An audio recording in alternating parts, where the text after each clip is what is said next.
이번 주 토요일부터 우리나라에서 퀴어 축제가 있어요. 아세요? 퀴어 축제가 있어요. 이분을 모실 텐데 퀴어 축제에 사람이 얼마나 많이 모이는지 모르죠. 생각보다 많은 사람이 모입니다. 이렇게. 이것도 작년 사진인가 재년 사진인가 그렇고요.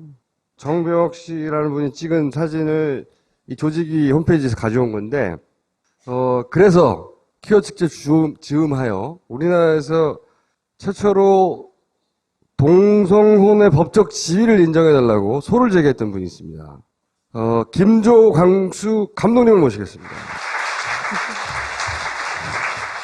우리나라에 사실 동성 결혼을 한 분들은 참 많은데 이분이 특이한 점은 뭐냐면 공개적으로 하셨죠. 일단 사진을 좀 보겠습니다. 그리고 네. 좀 미안한데 좀 웃을게요. 여기까지는 이게 법정에 출두할 때 손잡고 하신 거죠? 작년 7월달 사진이네요. 네, 법정 출두할 때 여기까지는 내가 그래 뭐 했는데 한 글자 내신 거고요. 아니 여기도 안 웃었어요. 난 이게 웃겼어. 이건 2013년에 이른바 웨딩 화보 찍은 사진인데요. 네, 자 여기까지도 양복 입고도 찍고 웨딩 드레스 입고도 찍고 그죠? 네, 한번 총수님도 저거 한번 입어보세요. 여자들이 결혼할 때 얼마나 힘든지 알게 될 거예요 아마. 이게 허리를 코르셋처럼 쫙 졸라매서 숨이 안 쉬어지더라고요. 근데 꼭 이렇게까지 했었어요? 동성은 알겠다. 근데 꼭 이렇게까지 했었어야 하냐고. 뭐 이렇게 하는 것도 의미가 있잖아요. 그러니까 사실 이렇게 그 의복이라는 게 너무 성역할이 이렇게 좀 정해져 있잖아요.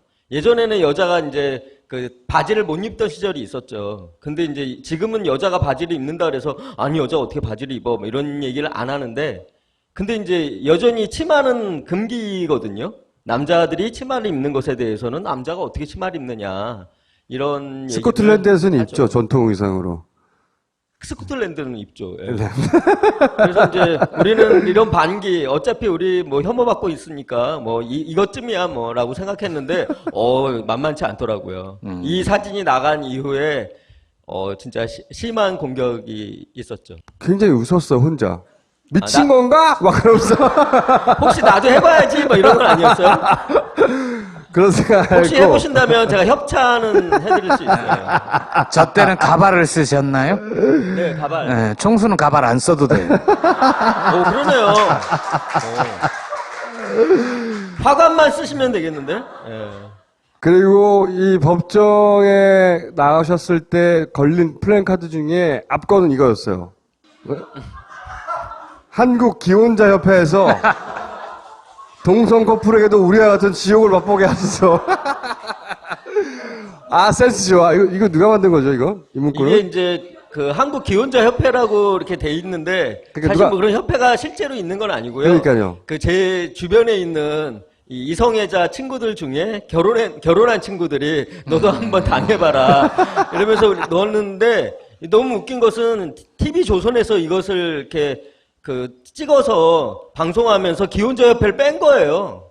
근데 이게 만약 기혼자협회가 없으면 주요 그렇지. 동성 커플에게도 우리와 같은 지옥을 맛보게 하소서 요것만 보이니까 진짜 지옥을 맛보게 하라고 붙인 것 같잖아요. 그렇지. 네, TV 조선이 하는 일이 그렇더라고요. 안 끼는 데가 없어, 걔들은. 자, 기본 정보로 일을 합니다. 그리고 더 나아가서 법정에 나가서 우리 결혼을 법적으로 인정해달라고. 전 세계적으로도 한 20몇 개가 되죠, 이미. 예, 세계에서 23개 나라가 이제 결혼에 동성을 포함시켰고요. 그리고 20개 나라가 동성 결혼은 아니지만 동성 간의 파트너도 인정하는 그래서 세계적으로 43개 나라 정도가 동성 부부를 이렇게 법적으로 인정한다. 네. 근데 아시아는 하나도 없어요. 네, 아직 없어요. 전무예요, 아시아에는. 아시아는 전무한데. 우리나라 최초가 아니라 아시아 최초군요. 그쵸.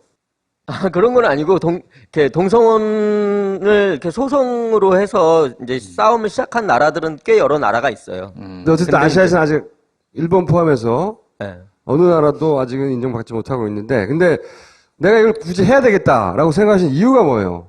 사람들이 그런 얘기 많이 하거든요. 그러니까 나 동성애자 차별하지 않아. 이런 얘기를 많이 해요. 실제로. 뭐 동성애를 차별하려고 하는 게 아니다. 동성애 혐오하는 사람들도 나 동성애자 차별하지 않는다고 얘기하거든요. 그러면서도 결혼은 안 된다. 이런 얘기를 하더라고요. 그래서 사실 차별이라는 것이 그런 거잖아요. 차이를 둬서 구별한다. 그러니까 차이를 둔다는 게 차별인데 말로는 차별하지 않는다면서 결혼은 안 된다고 하면 그건 결혼이란 제도 안에서는 어쨌든 동성애를 차별하는 거잖아요. 근데 이제 저희가 이제 한국에서 이제 이 동성애자로 살면서 계속 이렇게 차별에 계속 노출돼 있는데 이제 여성들이 이제 차별에 노출돼 있잖아요. 근데 이제 그 남성들은 사실 그거에 대해서 무감각하거든요. 그래서 이제 이게 일부 남성들이 여성 혐오를 보이는 거잖아요. 남자들이 오히려 더 역차별 받고 있다는 둥, 뭐 이런 생각을 하는데 그런 것이 뭔가 기득권을 갖고 있는 사람들은 차별을 당하고 있는지를 모르는 거예요. 그래서 이제 저는 이제 동성혼을 법적으로 제기하는 이유가 그런 것도 있는 거죠. 대한민국이 여전히 동성애자를 차별하고 있는 나라다라는 것을 알려주기 위해서. 그래서 결과적으로 동성혼이 대한민국에서 인정이 되면 사실 많은 것들이 해결이 될 수가 있어요. 동성혼까지도 인정했는데 동성애자를 차별하는 여러 조항들은 더 무력화될 수 있거든요. 그래서 저 같은 경우에는 이제 결혼을 되게 하고 싶었고 그래서 결혼식이라는 걸 이렇게 개인적인 마음으로 했지만 이것을 통해서 대한민국의 이 차별 문제만큼은 좀 해결을 해보자. 뭐 그렇게 생각하고 있는 거죠. 두 분이 이제 부부가 돼서 법적으로, 민법적으로 보호받지 못함으로 해서 누리지 못하는 권리가 뭐가 있죠? 엄청나죠. 첫 번째는 뭐 이건 여러분이 그냥 쉽게 생각할 수 있는 건데 우리는 이제 법적으로 부부가 아니잖아요. 그냥 결혼식은 했지만 법적으로 부부가 아니면 둘이 합쳐지질 않아요. 가족관계 등록부에 등록을 할 수가 없어요. 그렇게 오케이. 되면 예를 들면 제가 작년에 이렇게 외국에 여행 갈 일이 있었는데 저의 파트너보다는 제가 그 여행사 마일리지가 많을 거잖아요. 그 여행사 마일리지가 많아서 그럼 이 마일리지로 한번 가볼까 해서 마일리지를 제 파트너에게 넘겨주겠다. 이거는 법적인 것과 전혀 상관없잖아요. 그래서 제가 이제 아시아나항공, 뭐 대한항공 이런 곳에 전화를 했죠. 우리는 결혼한 부부다. 그래서 우리를 아느냐 그랬더니 그분이 아시더라고요. 그때 결혼하신 거 알아요. 그래서 부부인 것도 아느냐 그랬더니 뭐 부부라고 많이들 얘기하시더라고요. 그래서 그러면 마일리지를 이렇게 옮기겠다고 했더니 안 된다 그러는 거예요. 왜 안 되냐 했더니 가족관계 등록부를 첨부해야 된다. 그럼 당신들은 가족이 아니지 않냐. 뭐 이런 얘기를 이제 민간에서도 하고 있고 저희가 사실 마일리지 못 써서 싸우시는 건 아니잖아요. 아니 이거는 이제 아주 이렇게 사소한 것부터 시작하는 건데 사실 저희가 이제 결혼을 하겠다라고 그 마음 먹었던 가장 큰 계기가 제가 2013년 1월 달에 수술을 하게 되었어요.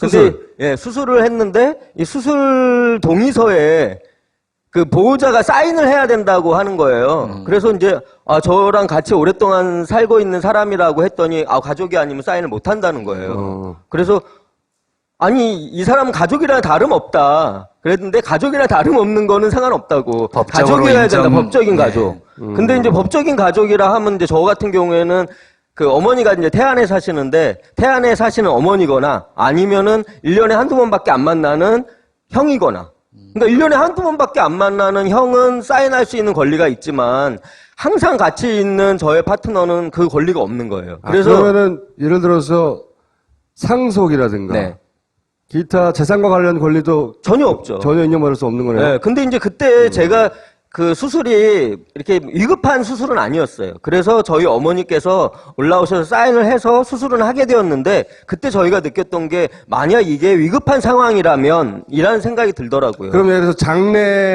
가족으로 장례를 치르는 거 이것도 안 되겠네요. 그런 것도 안 되죠. 예를 들면 이제 동성 커플의 경우에 이제 저희처럼 공개적으로 결혼했고 부모님들이 다 아시고 이러면은 그런 지경까지는 가지 않지만 그런 것들 이렇게 커밍아웃 하지 않은 동성 커플들도 꽤 여러 커플들이 있잖아요. 그런 커플의 경우에 같이 살다가 한 사람이 죽었는데 이제 가족들이 나타나면서 너는 누구냐? 그럴 때 이제 나는 이 사람의 파트너라고 이야기하지 못하니까 장례 절차나 이런 데서 다 배제되는 거죠. 그리고 집에서 쫓겨날 거고 살는 데서도. 그렇죠. 그런 케이스들 실제로 많아요? 실제로 많아요. 실제로 법적인 소송까지 가는 경우도 꽤 있어요. 왜냐하면 같이 살았잖아요. 그래서 이제 그 재산을 같이 이렇게 그 형성하고 같이 이렇게 썼을 거 아니에요? 근데 이제 한쪽이 죽은 다음에 이제 가족들이 나타나서 이것은 우리 자식의 재산이다라고 하면서 그것에 손을 댔다라고 해서 절도죄로 그 신고해서 구속된 사례들도 있고. 아, 그래요? 심각한 사례가 굉장히 많이 있어요. 이게 예를 들면 같이 가다가 교통사고가 났는데 이제 교통사고 나서 한 명이 죽었단 말이에요. 그럼 사랑하는 사람이 죽은 것도 억울한데 이를테면 네가 재산을 노리고 일부러 죽인 게 아니냐라는 의심을 갖고 또 재산을 노렸다라는 것으로 해서 경찰 조사를 받고 뭐 이런 경우도 되게 허다해요, 사실은. 그건 남녀 간에도 많아요. 근데 남녀 간에는 만약에 같이 살고 동거하게 되면 사실혼을 인정받거나 아니면은 법적으로 부부가 될 수 있으니까 남녀 간에 많다고는 하지만 그것은 그런 심각한 문제는 아니죠. 그러니까 기본적으로 그러니까 법도 다 지키고, 그리고 내가 세금도 다 내고. 그렇죠. 우리나라에서 시민으로 할 바 다 했는데, 최소한의 기본적인 권리를 누리지 못하니까, 네. 이거 차별이고, 그래서 이제 헌법소원을 했는데, 법원에서 기각했잖아요. 이유가 뭐였죠? 법원에서 우리나라 이제 그 서울 서부지방법원에서 이제 판결이 나왔어요. 지난주에 나왔는데 네. 그 법원의 판결이 좀 재밌는 것은 그 당신들이 어떤 상황에 놓여 있는지 공감한다. 그리고 그 여러 가지 그 제도 밖에 있기 때문에 이렇게 누릴 수 없는 여러 가지 것들이 있다는 것도 인정한다. 그리고 대한민국 법 어디에도 동성은 결혼할 수 없다거나 아니면 결혼은 이성만 해야 된다라고 규정돼 있지 않다는 것도 안다. 이렇게 쫙 해놨어요. 해놨지만 결과적으로 안 된다. 라고 하는 것은 대한민국 법 어디에도 그렇게 이렇게 규정돼 있지는 않지만 그렇다고 해서 그것을 확대 해석할 수는 없다. 왜? 결혼은 전통적으로 남자와 여자가 해왔기 때문에 이 관습에 기대서 인정해주기 어렵다는 그러니까 거죠. 결혼은 그렇게 정의하는 게 맞으니까, 남녀가 하는 것으로 정의하는 게 맞으니까, 이게 이유네요. 그렇죠. 한마디로. 관습적으로 그게 맞지 않느냐라는 게 이유인 거죠. 저도 판결문을 읽어봤는데 네. 꽤 우호적으로 맞아요. 이해하고 공감하고 썼어요. 근데 법원 쪽에서는 법은 보수적이어야 된다라고 생각을 하는 것 같아요. 이걸 인정을 하려면 국회 쪽에서 입법을 해라. 개정을 하든 제정을 하든 뭔가 법적인 장치를 만들어주면 우리 그때 인정할게. 뭐 이런 소극적인 태도였어요. 맞죠? 사실 대한민국 사법부가 계속 소극적인 태도를 취하고 있잖아요. 그렇죠. 네. 뭐 예를 들면 그 유신 시대에 끌려가셔서 뭐 여러 가지 고초를 겪었던 분들과 관련해서도 계속적으로 그것과 관련해서 사법부의 판단에 대한 그 과오에 대해서 인정하지 않고 있다가 최근에 와서야 뭐 무죄 판결을 한다거나 뭐 네. 보상을 해준다거나 하는 게 사법부잖아요. 그래서 사법부에 대해서 큰 기대를 하진 않았지만 그 사법부가 말했듯이 대한민국 법 어디에도 동성은 결혼할 수 없다라고 돼 있지는 않거든요. 그렇죠. 그렇다면 조금 더 적극적으로 해석해줄 여지가 있다라고 저는 생각했는데 사실 그 꿈은 무참히 깨진 거죠. 이제 그러면 고법 대법까지 가시나요? 예, 지금 이제 항고를 했는데요. 저희 이 재판이 좀 재밌는 것은요. 이제 보통 혼인신고는 이제 구청이 하잖아요. 그래서 이제 구청에서 혼인신고를 담당하는 줄 알고 있지만 사실 구청은 그것을 대리하는 것일 뿐 그 담당은 법원이에요. 그래서 법원을 상대로 이제 저희가 재판을 하는 건데 저희가 서부지방법원이 이 혼인신고를 안 받아주겠다고 한 거거든요. 근데 서울 서부지방법원을 상대로 재판을 하고 있는 거예요. 그러니까 잘못을 했다라고 우리가 생각해서 잘못을 한 상대한테 당신이 잘못한 것을 인정하라라고 하는 소송을 하고 있는 것. 그래서 이게 되게 불합리해 보이는 거죠. 저희가 이제 항고는 했는데 이 항고도 저희는 이제 그 가정법원을 이렇게 상대로 하는 거기 때문에 그러니까 피고가 법원인 거예요? 그러니까 피고가 없는 피고는 거예요. 아닌 거죠. 아예 피고가 없는 거죠. 근데 이제 이 항고가 이제 서울 서부지방법원이 1심이었으면 2심은 보통 서울 그 고법으로 가잖아요. 예. 근데 가정법원은 그렇지가 않다고 해요. 그래서 다시 또 서울 서부지방법원에서 하게 되는데 2심도 서부지법은 네. 근데 저희 1심의 재판장이 서울 서부지방법원의 법원장이었어요. 근데 2심은 이제 그분이 하진 않을 거잖아요. 그렇죠. 그분이 아니면 그분의 밑에 있는 다른 판사가 하겠다는 거가 될 텐데. 그것도 이상한데. 그렇죠. 법원장이 판단한 것을 그 밑에 있는 판사가 뒤엎을 가능성은 거의 없잖아요. 그래서 이제 제가 좀 고민하는 것이 이게 항고는 했지만 이것을 재판부 기피 같은 것을 해야 되나, 재판부를 바꿔달라고. 재밌는 것이 비겁한 미국이 판결이네. 작년에 2015년 6월에 그 동성혼을 지금 미국 전역에서 허용해야 된다라는 그 연방 대법원 판결이 있었잖아요. 미국에서. 예. 네. 그래서 이제 미국은 이제 동성 결혼이 합법화되었단 말이에요. 모든 주가. 예. 예전에도 되는 주도 있고 안 되는 주도 있는데 예. 이제는 모든 주가 다 되는 거죠. 그래- 근데 그래서- 그걸 받아주는 공무원이 나는 이거 절대 못 받아 막 그러기도 했잖아요. 예, 그런 문제도 예. 있었죠. 근데 어쨌든 그래서 이제 뭐가 달라졌냐면 미군 있잖아요. 미군 중에도 동성애자들이 있을 수 있단 말이에요. 미군 중에 동성 커플도 부부로 인정을 받았어요.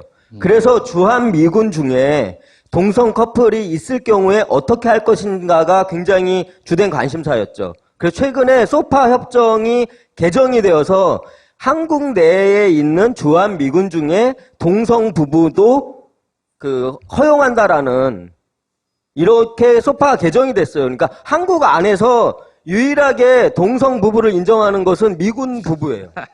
아, 되게 웃긴 거죠. 소파를 개정해서라도. 예. 그거 대단하네. 예, 그거는 됐고 대한민국 국민은 안 된다는 거잖아요. 미군은 되는데 대한민국 국민은 안 된다. 그리고 제가 이 동성애 사안에 대해서 가장 이상하고 웃기다고 생각하는 표현은 뭐냐면 동성애를 반대한다는 표현이에요. 이게 얼마나 웃기냐고 생각하냐면 이 표현 사실 한편으로는 무식하고 한편으로는 비겁한 거예요. 왜냐하면 흑인을 반대한다 이럴 수 있어요? 왼손잡이를 반대한다. 나는 키 178 이상을 반대한다. 뭐 이런 거거든요. 어떻게 존재를 반대해? 이게 선택한 게 아니고 존재하는 건데 싫어할 수는 있어요. 난 흑인을 싫어. 또는 뭐 무서워. 이럴 수는 있단 말이죠. 근데 그렇게 말을 안 해요. 그렇게 말을 안 하고 왜냐? 그러면 좀 옹졸해 보이고 근데 반대한다고 하면 반대 원래 가치에 대해서 하는 거잖아요. 가치. 그러니까 가치를 지키는 행세를 하는 거야. 동성애가 싫거나 무서우면서. 이게 굉장히 그래서 비겁한 표현이라 어떻게 반대하냐고 존재를. 근데 그런 이유가 있어요. 또 남자들 특히 남자들 일반은 실제로는 반대하는 게 아니라 이 동성애를 좀 무서워해요. 잘 모를 거야. 뭘 무서워한다고요? 동성애를 무서워해요. 동성애자 어떤 의미냐면 이게 본능적인 건데 물리적으로 나를 성적으로 제압할 수 있는 그런 상대에 대한 공포가 있어요. 근본적으로 남자는. 만약에 여자면은 모르겠는데 남자가 나를 성적으로 남자는 나를 물리려고 제압할 수도 있잖아. 나보다 힘이 셀 수도 있고 나를 덮칠 수도 있는 거 아니야. 거기에 대해서 가진 남자들의 근본적인 공포가 있어요. 근원적인 공포. 그게 무서운 건데 무서운 걸 싫다고 표현하는 거거든요. 그리고 나서 그거를 싫다고 하면은 자기가 촌스럽기도 하고 비겁하게 보이고 옹졸해 보이니까 반대한다고 표현하는 거예요. 동성애는 반대할 수 없는 거예요. 나는 별로 좋게 생각하지 않는다. 그쵸? 이런 견해는 아니, 있을 수 있죠. 나는 동성애자가 싫어. 이렇게 말하는 건 차라리 비겁하진 않은 거예요. 맞아요. 나도 왜냐면 아니 동성애자를 다 좋아할 필요가 있나요? 싫어할 수 있잖아. 그렇죠. 나도 이성애자 별로 좋지 않아요.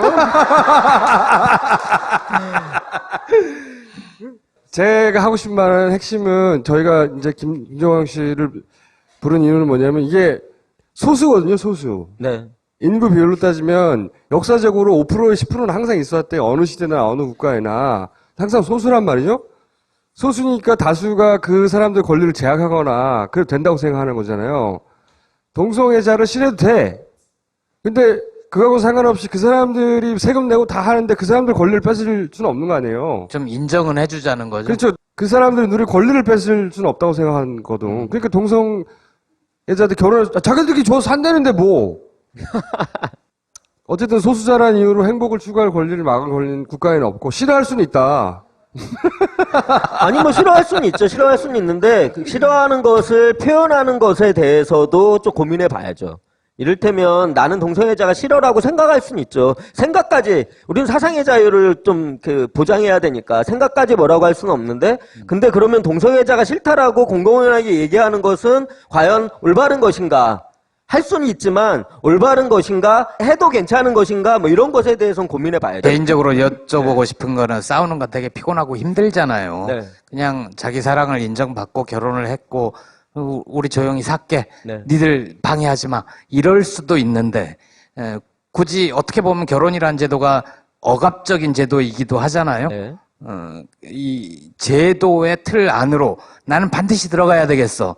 그렇게 싸우시는 이유가 저는 사실 이제 동성애자들이 여러분이 동성애자가 많지 않으실 거니까 여기도 이제 동성애자에 처한 가장 그 어려운 점 중에 하나는 뭐냐면 저희는 태어날 때부터 동성애자인지 아닌지 모른다는 거예요. 여기 계신 분들도 다 그렇잖아요.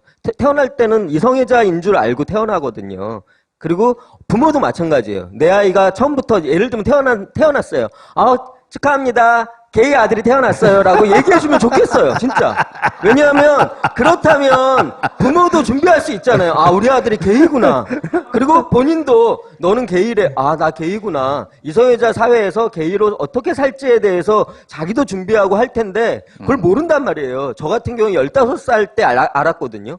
내가 남자를 좋아하는구나를 알았는데, 저는 15살 때부터 30살이 될 때까지 부정했어요.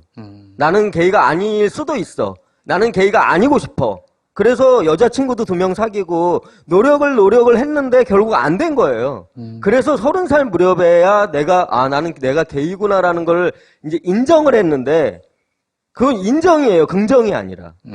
어쩔 수 없으니까. 안 고쳐지니까 인정이란 말이에요. 근데 그게 고쳐야 될 문제는 아니잖아요. 근데 그때까지는 고쳐야 된다고 생각했어요. 왜냐하면 게이로 사는 게 힘드니까.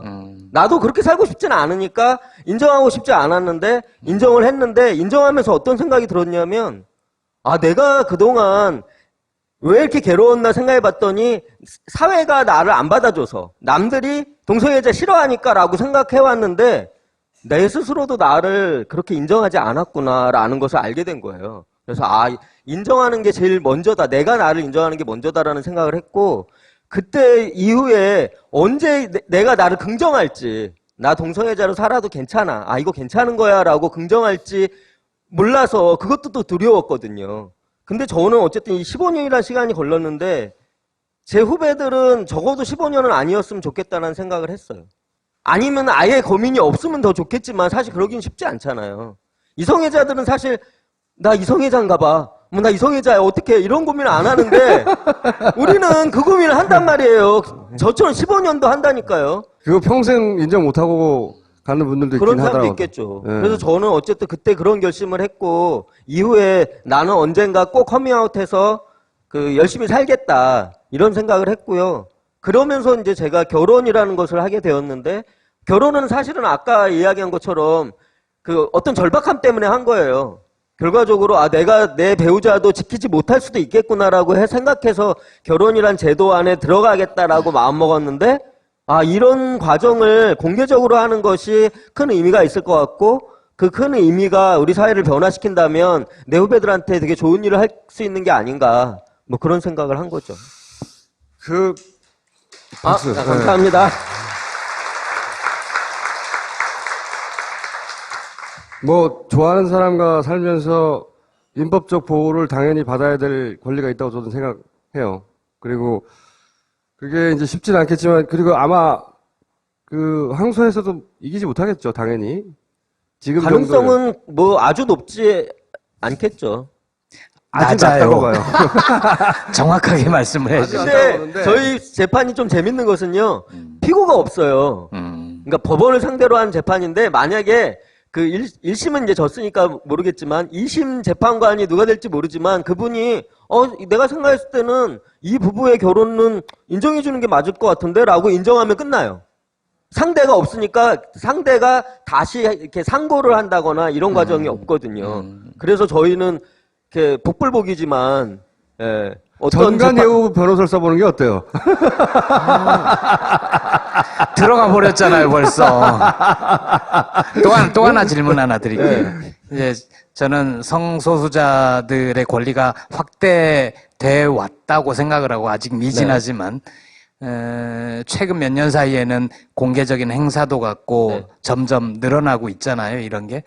근데 이제 가끔씩 제가 직접 가서 보지는 않았지만 보도된 것으로만 보면 그런 공개된 행사장에서 일반적인 상식을 가진 사람들이 보기에 약간 눈살을 찌푸릴 만한 아, 노출. 예, 네. 그런 것들이 좀 있단 말이에요. 거기에 대해서는 저는 오히려 그게 성소수자들의 권리를 확대하는데 방해가 되지 않을까 그런 우려가 좀 들거든요. 아, 근데 저희 입장은 그래요. 1년에 한 번 있는 축제에서 이제 그러는 건데, 1년에 한 번 있는 곳이고, 거기는 성소수자들한테는 약간의 해방구 같은 곳인데요. 이제 성소수자를 혐오하거나 편견을 갖게 되는 가장 큰 이유는 성적인 부분이기 때문이거든요. 그래서 이른바 점잖은 이성애자들이 보기에 꺼려지는 어떤 노출? 이런 부분들이 해결되지 않으면, 그 부분에 대한 인식이 바뀌지 않으면 성소수자도 받아들여지기 어려울 거예요. 좀 금기를 깨자 뭐 이런 그래서 건가요? 저희는 그 금기를 건드릴 수밖에 없는 거고, 그 금기를 건드리려고 사실 퍼레이드를 하는 거거든요. 그렇죠. 그러라고 축제하는 거라서. 네. 예, 저는 근데 이제 그런 곳에서 그렇게 하지 말고 넥타이 메고 나와라라고 이야기하는 것은 좀 부당한 거죠. 예를 들면 그 신촌에서 하는 물총 축제가 있어요. 그 물총 축제는 사실 물총 맞으려고 하는 거기 때문에 대부분 이렇게 수영복 입고 나와서 축제를 즐기거든요. 근데 그 축제에 나온 사람들한테 노출이 심하다. 왜 대로변에서 수영복을 입고 다니냐. 여기는 해수욕장이 아니다. 이런 이야기 하는 사람이 많진 않아요. 왜냐하면 거기는 그런 곳이니까라고 이제 인정을 하는 거죠. 그러니 우리도 마찬가지로 퀴어 문화 축제하는 그 순간은 그 공간은 그런 곳이다라고 이제 그 기준을 잡아주시면 좀 저는 편하지 않을까? 살이 많이 보여서 좋던데. 그러면 이 재판 이외에 앞으로 이 결혼을 인정받기 위해서 법적인 투쟁 외에 더 하실 어떤 플랜 같은 거 있어요? 뭔가를 더 할? 저희 부부 한 부부였잖아요. 한 커플의 이 결혼을 인정 못하겠다라고 해서 이제 1심 판결이 나왔으니까 그러면 두 커플이 더 이제 싸움에 커플을 늘려간다. 네, 그래서 그래서 고리 지금 커플을 한 명이 한 커플이 이렇게 반려되면 두 커플이 이제 지금 새로 소송을 제기했어요. 근데 두 커플이 반려되면 이제 넷이 반려되면 8, 아메바처럼? 제곱으로 계속. 예. 그래서 그게 얼마나 오래 걸릴지는 아직 아무도 몰라요. 왜냐하면 미국 같은 경우에는 거의 40년이 걸렸거든요. 그거 한번 물어볼게요. 결혼하니까 좋아요? 내가 한번 해보고 이혼도 해봐서 아는데 이혼이 훨씬 좋거든요. 근데 사실 그런 것 같아요. 이렇게 이성애자들에게는 결혼이라는 것이 꼭 해야 되거나 이런 것이 이제 아니잖아요. 그렇기 때문에 이제 결혼을 안 하는 사람, 이른바 비혼도 많아지고 그러는데 우리는 여전히 결혼을 니네는 할 수 없다라고 하는 거잖아요. 할수 하지 없다. 말라고 하니까 더 하고 싶은 이런 게 있는 거고. 막상 해보니까 좋더냐고. 저희는 왜 좋으냐면 일단은 그 결혼하기 전에는 양쪽 이게 가족들이 그냥 뭐 예를 들면 아들의 남자친구 이상으로 대해주질 않았어요.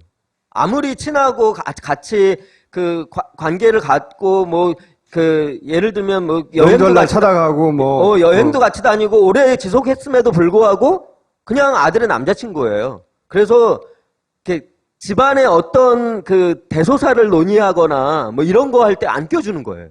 이제 그런 뭔가 이렇게 가족으로부터 배제되는 어떤 느낌이 있었거든요. 근데 이제 어쨌든 결혼식이란 걸 했잖아요. 그 양가 부모도 참석하는 그런 걸 하고 나니까 그 뒤에는 그 스스럼 없이 가족임을 이렇게 그 느끼게 해주는 이제 가족이 되었다. 뭐 그런 게 있고요.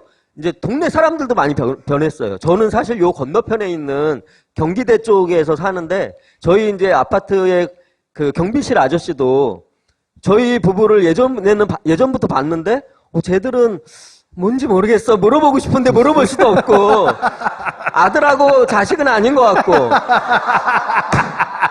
왜냐면 저희가 19살 차이기 때문에 그냥 쟤들은 뭐 형제는 아닌 것 같은데 도대체 무슨 관계지 물어보고 싶은데 물어볼 수는 없잖아요. 그랬었는데 이제 저희가 공개적으로 결혼하고 나니까 저들이 저런 사람들이었구나를 알게 된 거예요. 명절 때 어느 집을 먼저 가느냐 가지고 싸우지 않나요? 그것도 있었는데 저희가 9월 7일에 결혼했거든요. 그리고 이제 9월 말이 이제 추석이었어요. 2013년. 근데 저희는 이제 아무 생각 없었는데 양쪽 집에서 전화가 온 거예요. 그래서 어느 집에 먼저 올 거냐고 물으시더라고요. 그래서 그때 저희가 우리가 결혼을 하긴 했구나 이런 생각을 어떻게 했는데 결혼했어요? 근데 이성 커플 같은 경우에는 묻지 않겠죠. 그래서 그냥 관습적으로 남자 집에 먼저 가겠거니라고 생각할 거잖아요. 근데 저희한테 물었단 말이에요. 왜 물었냐면 둘 다 남자니까. 그래서 저희가 그때 이거는 선택이 우리한테 있구나. 권리가 우리한테 있다라는 것을 이제 깨닫고 그러면 우리가 상의해서 알려주겠다라고 했어요. 그래서 상의를 했는데 그럼 어떡하겠냐. 근데 뭐 그 상대방의 그 부모님 댁에 가고 싶어 하지는 않잖아요, 솔직히. 솔직히 까고, 서로 가고 싶지 않다. 그래, 오케이. 그러면 우리는 각자 집으로 가자. 그래서 통보를 했어요. 저희는 각자 집으로 가기로 했습니다. 했더니 약간 서운해 하시죠, 당연히. 서운해는 하시는데 그렇다고 뭐라고 할 수는 없는 거예요. 왜냐하면, 걔도 그 집의 아들이잖아. 그렇지. 이렇게 된 거죠. 그래서 사실 이제 저희가 그 결혼할 때 그런 얘기 많았거든요. 네. 약간 이제 낡은 가족제도에 니네가 이제 그 회귀하는 것 같은 그런 이야기 많이 하셨는데 제가 그때 우리는 사실 이 가부장제로 회귀하는 게 아니라 사실 가부장제에 약간 균열을 낼 거다, 우리 결혼은. 왜냐하면 그 가부장제는 이성혼을 중심으로 이렇게 편제되어 있기 때문에 거기에 동성혼이 끼게 되면 여러 가지 변화가 있을 거다. 미국 같은 경우에는 동성혼이 이렇게 법제화된 이후에 여러 가지 변화들이 있어요. 예를 들면 이름이 호칭이 필요한 거예요. 며느리, 뭐 사위, 뭐 이런 호칭밖에 없잖아요. 그러면 우리는 너는 얘는 며느리야, 사위야. 뭐라고 불러야 돼? 뭐라고 소개해야 돼? 뭐 이런 것부터 시작해서 여러 가지가 변해야 되는 그런 재밌는 과정을 겪고 있기 때문에 사실은 아직까지는 결혼한 게 좀 즐거운 편이에요. 아직 지옥을 맛보지 못하잖아요. 그게 만약에 그 합법화되면 그 다음엔 좀 지옥이라고 생각할 수도 있지 않을까 싶긴 소위 하네요. 이제 결혼과 관련해서 그 우리 전통적으로 일어나는 갈등 중에 많은 부분이 이런 거거든요. 가족과의 관계를 상대방 가족과의 관계를 어떻게 할 것인지. 특수해서 그 갈등 부분을 쏙 빠지니까. 그렇죠. 네, 그 결혼이 유지될 확률이 높아지긴 하네요. 조금 더. 예, 그리고 하지만 똑같은 파트너와 계속 오래 산다는 것에 가지는 또 괴로움. 앞으로 어떻게 할 거야 이제? 헤어지기도 근데 힘들고. 만약에 그렇다면 이혼하겠죠. 그겠죠? 동성 저는 부부라고 해서 이혼- 꼭 같이 살아야 되는 건 동성과 아니잖아요. 결혼은 찬성이고요. 예. 이혼은 대찬성입니다. 모든 저희 이혼의 대찬성이에요, 저는. 그 동성혼 저희 결혼과 관련한 소송을 이렇게 맡아주고 있는 변호사들이 민변 소속의 변호사들이고 50명이 넘거든요. 근데 그분들의 가장 큰 바람이 있다면 빨리 합법화되고 그래서 이제 그 이혼 소송을 동성혼 이혼 소송을 자기들이 대리할 수 있는 새로운 블루 오션이라고 생각하시더라고요. 일상적으로 결혼일 중 가장 힘든 게 뭡니까? 하나 정도는 알아둘 필요가 있을 것 같아서. 네, 일상적으로 힘든 것은 그 여성들이 조금 이해하기 쉬우실 건데 어떤 혐오나 폭력에 이렇게 노출돼 있다는 거예요. 우리는 배제돼 있고 노출돼 있다. 근데 그게 이제 이성애자 남자면은 못 느낄 것을 나는 남자인데 여자가 아닌데도 불구하고 그런 것을 느낀단 말이죠. 왜냐하면 동성애자라서. 그래서 어떤 게 있냐면 그냥 일상적으로 지나가다가 알아보는 분들이 있어요.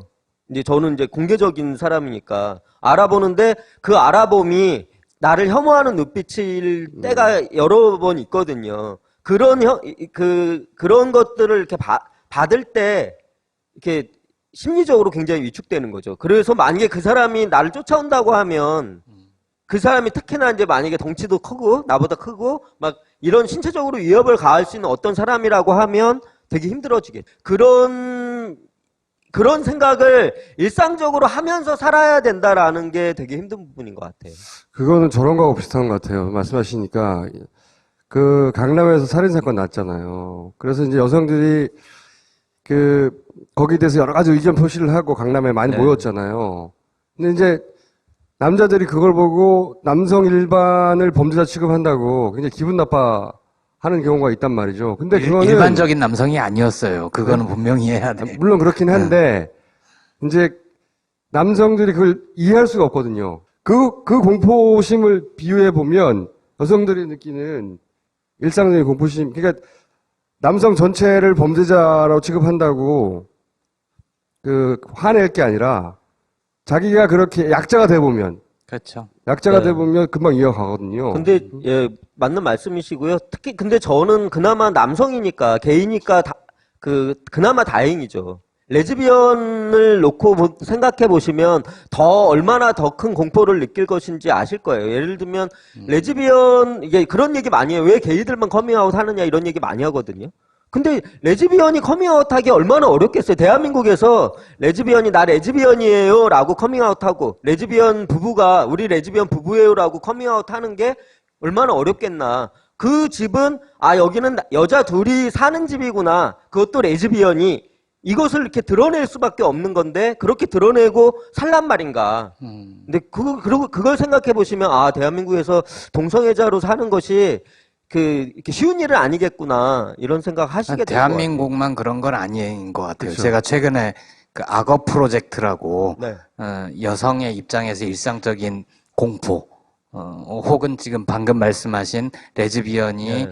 공개적인 장소에서 애정 행위를 서로 사랑하는 행위를 표현했다가 겪는 여러 일화들 이런 거를 보니까 악어 프로젝트라는 책이거든요. 모든 남성을 일단 악어처럼 그려놓고 근데 그 책에서 제가 미처 깨닫지 못하던 것들을 여성의 시각에서 보면 세상이 이럴 수 있겠구나 그런 생각이 들었어요. 네. 예, 그러니까 사회적인 약자로 사는 것에 대한 어려움에 대해서 이렇게 조금 더 생각해 보시면 좋을 것 같고요. 그런 면에서 이제 이성애자 남자들보다는 이성애자 여성들이 동성애자들에게 조금 더 우호적이거나 받아들이기 좀 쉬워하시는 것은 상대적으로 비슷한 약자이기 때문에 공감하는 바가 있기 때문이거든요. 그거 어떻게 반대할 수가 있어? 왼손잡이를 반대하는 거고, 오른발이 큰 사람을 반대하는 거고, 뭐 그런 거지.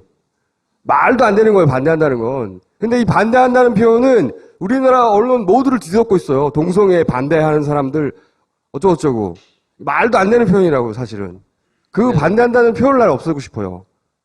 말씀하신 것처럼 존재 자체를 반대한다는 게 말이 안 되는 거죠. 그쵸. 예. 오늘 나와서 해야 했던 말은 다 하셨어요? 제가 이 엽서를 갖고 왔는데요. 이게 뭐냐면 줄리엣 무어랑 엘렌 페이지가 나오는 로렐이란 영화예요. 이 영화가 이제 7월 7일 정도에 개봉할 예정이거든요. 제가 왜 이 영화를 소개하냐면 이 영화가 줄리엣 무어가 폐암에 걸리면서 자기 파트너인 엘렌 페이지에게 자기 집과 연금을 상속하려고 하는데 단지 동성이라는 이유로 거부당해서 싸우게 되는 그런 과정을 다룬 영화예요. 굉장히 감동적인 영화라서 혹시 동성혼이나 이 동성애자들의 현실에 대해서 나는 그래도 아직까지 잘 모르겠다, 가물가물하다고 하시는 분들은 연기 잘하는 엘렌 페이지와 줄리엣 무어 나오는 영화니까 한번 꼭 보시라고. 그러면 조금 더 이해도가 높지 않을까. 예, 그런 얘기 드리고 싶어서. 그리고 이런 짓을 하지 마. 이런 짓을 하지 마요. 아우, 너무 못생겼잖아. 신부가. 아, 그래요? 예. 나이 50에 이 정도면 괜찮지 뭘 그래요.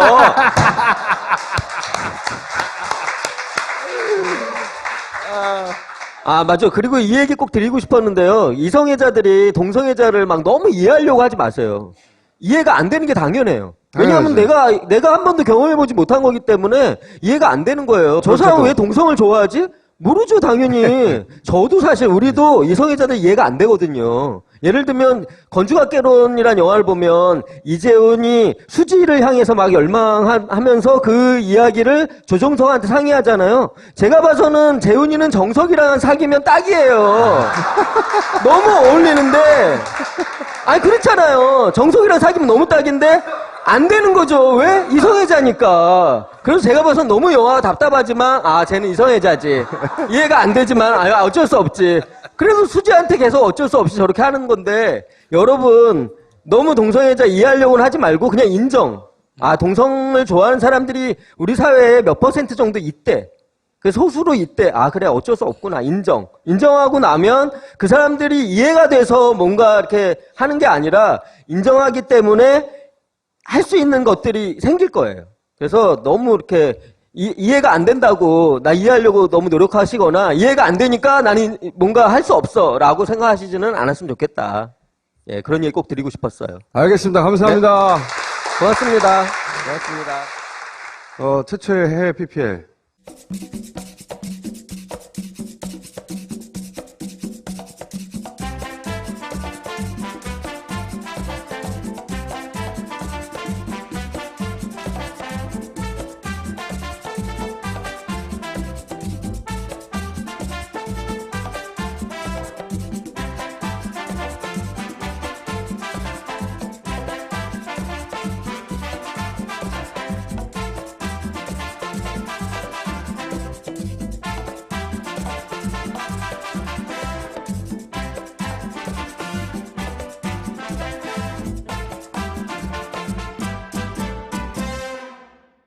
파리에서 가장 좋은 위치에 있는 파리 별장.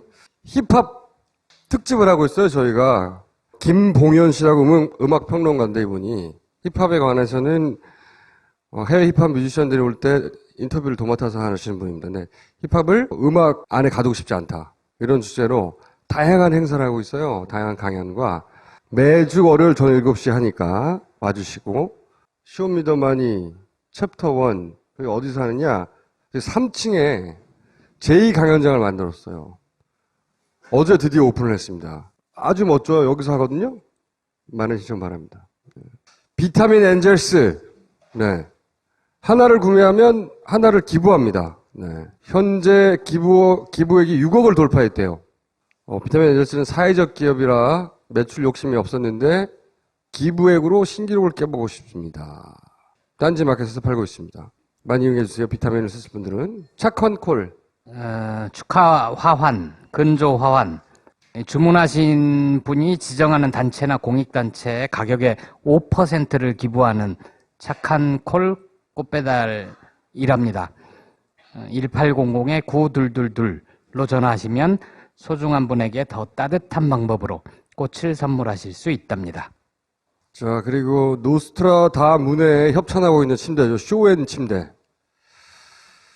저도 이거 쓰고 있는데, 이 장점은 이겁니다. 사람의 몸은 평평하지가 않다. 굴곡에 따라서 어떤 부분은 더 많은 체중이 실리고 어떤 부분은 덜 실리는데, 그래서 쇼앤 침대 매트리스는 침대를 9개 구역으로 나눕니다. 매트리스를. 그리고 서로 다른 탄력을 가진 스프링을 각각 배치한다고 해요. 눌려진 정도에 따라서 스프링이 다르다는 거죠. 침대가 과학이라고 하려면 이 정도는 만들어줘야 한다. 네. 딴지 마켓에서 팔고 있습니다. 시사주간지 한겨레 21일 아시죠? 2016 시민 입법 프로젝트 박을 시민 왁을 입법이라는 프로젝트를 시작을 합니다. 입법을 하는 건 사실 국회의원들이 하잖아요. 국회에서. 근데 시민들이 좋아하는 법, 시민들이 지지하는 법이 과연 입법이 되느냐, 이걸 한번 해보자는 겁니다. 그래서 4가지의 법안을 준비를 했습니다. 하나는 최저임금 1만원법, 전월세 상한제법, 데이트폭력 처벌 강화법, GMO 완전 표시제법, 요 4가지를 두고 투표를 합니다. 한겨레 21 페이스북 페이지에서 이 4가지 법 중에 어떤 게 끝까지 가서 좀 제정이나 개정이 돼서 입법이 됐으면 좋겠느냐, 시민들의 뜻을 물어보고요. 그 중에 선정된 것은 한겨레 21이 책임지고 입법이 되게 하겠답니다. 2016명 이상의 투표가 있어야지 이 프로젝트는 가동이 된다니까 파파이스 보신 분들 다 한겨레 21 페이스북에 가셔서 투표에 꼭 참여해 주시기 바랍니다. 너도 한번 당해봐라 이러면서 넣었는데, 너무 웃긴 것은 TV조선에서 이것을 이렇게 찍어서 방송하면서 기혼자협회를 뺀 거예요. 근데 이게 만약 기혼자협회가 없으면 주요 동성 커플에게도 우리와 같은 지옥을 맛보게 하소서, 요것만 보이니까 진짜 지옥을 맛보게 하라고 붙인 것 같잖아요. 그렇지. 네, TV조선이 하는 일이 그렇더라고요. 안 끼는 데가 없어, 걔들은.